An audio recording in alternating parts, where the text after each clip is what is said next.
Hi guys, back again. We are on to chapter 6 today. I don't think it's a particularly long one. No, it's not. Quite short actually, so this will be a short one to listen to. Chapter 6. When I get home from school, I bring out the paper cranes. I'm going to keep making them until my wish comes true. Forget what Neva says about the bracelet. Bracelets don't work. The paper cranes are better, I whisper. If there was a fight between a butterfly and a crane, the crane would win wings down. That's when I get to thinking. I've already made 4 cranes, even if the last one was the only one that was any good. And by rights, that means some of my wish should come true, even if it's just a tiny part. I check my phone to see if Pearl has texted us yet. Nope. Okay, maybe I haven't made enough cranes yet. I make 20 more. Still no text from Pearl. I make 20 more. There is a sea of paper on the bedroom floor. I decide to give Pearl a little nudge because the cranes are giving me courage. I send her an emoji story. I'll try and turn that around so you can see.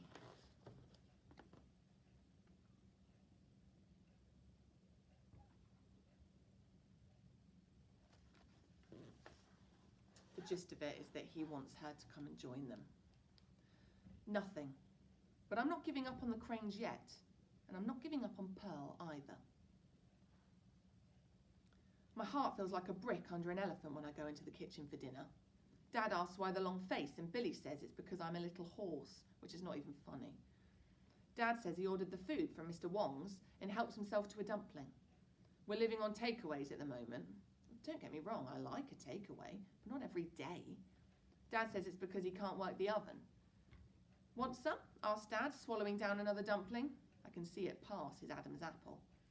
He wipes the grease from his fingers on his koi carp so that its scales glisten. Then he asks what sort of day we've both had. I got a gold star today, says Billy proudly. The teacher asked me if my daddy won £2,000 on the lottery and gave me half, what would I have? She said £1,000, right? Dad picks up some seaweed with a pair of wooden chopsticks and drops it into his mouth. Dark green strands dangle from his lips like coloured streamers on St. Patrick's Day.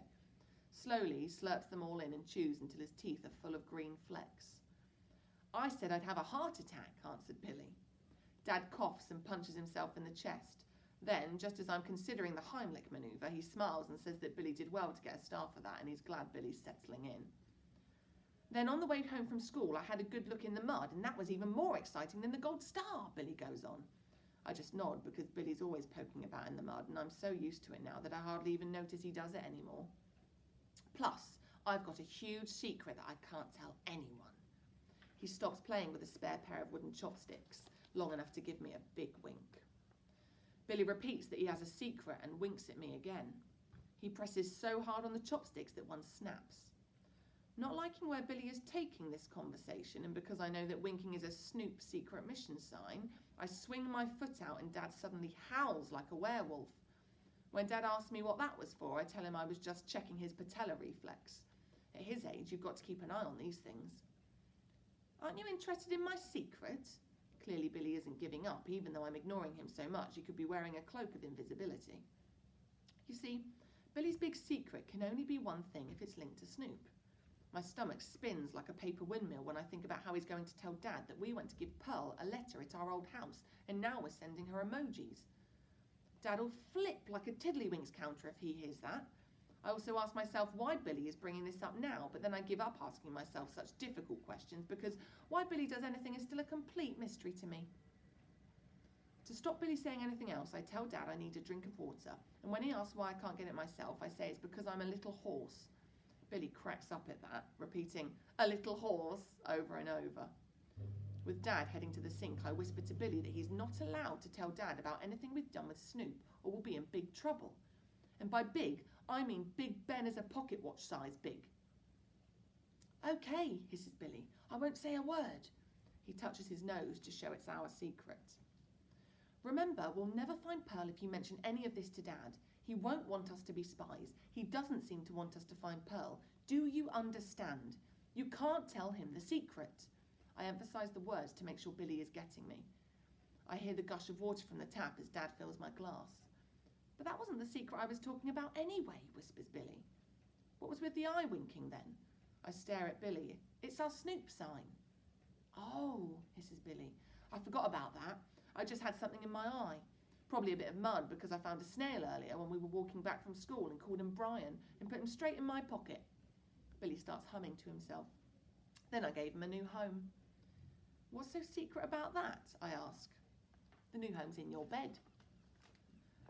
I'm so annoyed about not only not getting a text back from Pearl, but also finding a slimy maze in my bed that I asked Dad if I can go out for a walk after dinner.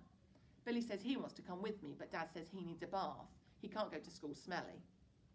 Billy says I do, and then he huffs and puffs about having to stay at home more than the wolf and the 3 little pigs. When I get outside and far enough away from our flat not to be spotted, I pull the stupid snail I've retrieved from my bed out of my pocket and fire it into someone's garden, saying, "Sorry, mate, but I don't share my bed with snails." That's when I realise there's someone in that same garden and I've just lobbed a snail missile at his head. Quickly, I duck down behind a hedge as the person rubs the back of his head, half glances around, and then turns again to continue digging this hole. My snoop instincts kick right in, and I think there has been a crime committed, and this boy's about to bury something.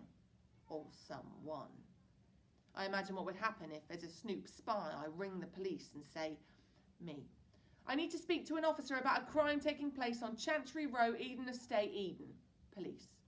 "I see. Can you explain what sort of crime it is? We can be with you in minutes." Me. "Someone's digging a hole. This proves something." Police. "Yes, it proves they are digging a hole." Me. "What if they're about to bury a body?" Police. "How big is the hole, sir?" Me. "Not very big." Police. "It's not a body then. Can you please identify what they place in the hole?" Me. "Oh, it's a plant." Police. Hangs up. It's true. I see the boy place nothing more exciting than a plant in the ground before arranging soil over the base. Then he steps back to admire his work.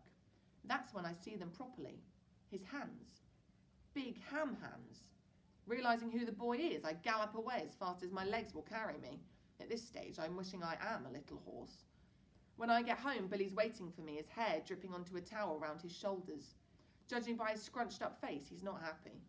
He pulls me into the bedroom and says that Brian is gone now too, just like Pearl. He drags my duvet off the bed and waves it under my nose. "Look, I put him in your bed and now he's gone," he cries. "This is another mystery for Snoop to investigate. Perhaps he's hiding somewhere in the bedroom," and he insists I help him look for the snail. We don't find Brian, which doesn't surprise me because I already know exactly where Brian is. I don't tell Billy that Brian is probably very happily lolling in the newly dug earth in Robert Absalom's garden. Instead, I lie and say that we should regroup again tomorrow in daylight. I mean, we wouldn't want to stand on Brian if he's on the floor. Shocked, Billy agrees. When Billy finishes drying his hair with the towel, he asks me again if Pearl has been in touch. 2 seconds later, after I've checked my phone, I shake my head. "Maybe she's busy," I tell Billy. "Too busy for us," whispers Billy. How can our almost mum be too busy for her children? I don't know the answer. And that's the end of chapter 6. Chapter 7 next. We'll read that tomorrow. All right, thanks guys. See you later. Bye.